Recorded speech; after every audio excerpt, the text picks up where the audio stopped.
Hello everyone, আজকের ভিডিওটা হচ্ছে পয়লা বৈশাখের দিনের। সকালবেলা গেছিলাম পড়াতে, ফিরে এসে একটু স্পেশাল ব্রেকফাস্ট করলাম, পয়লা বৈশাখ বলে কথা। তারপর বাড়িতে পড়ানো ছিল, সেটা কমপ্লিট করে একটু ঠান্ডা ঠান্ডা লস্যি বানালাম বাড়িতেই।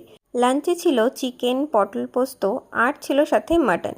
বিকালবেলা রেডি হয়ে নতুন জামা পরে আমি তো বেরিয়ে পড়েছি, যাচ্ছিলাম চাকদায়। স্টেশনে আস্তে আস্তে ট্রেনও চলে এসছে আর আমিও পৌঁছে গেছি।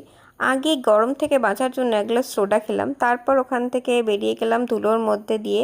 এখন যাচ্ছি মুকুন্দনগরের দিকে। বিকেলের ওয়েদারটা এত সুন্দর, গঙ্গার পাড়ে এত সুন্দর হাওয়া দিচ্ছিল। 2 কাপ কফি খেতে খেতে আমরা সেটাই এনজয় করছিলাম। তারপর একটু ভিড় বাড়তেই আমরা ওখান থেকে বেরিয়ে চলে গেলাম পিৎজা প্যালেসে। ওখানে গিয়ে একটা কর্ন পিৎজা খেলাম। তারপরে এইটা কি একটা ড্রিঙ্ক নিয়েছিল, আমার ঠিক একটু ভালো লাগেনি। এরপর ওখান থেকে বেরিয়ে ট্রেন্ডস থেকে মায়ের জন্য একটু শপিং করে আমি এখন আসছি বাড়ির দিকে। বাড়ি ফিরে একটু একেন বাবু দেখছিলাম, নতুন সিরিজ বেরিয়েছে। টাটা।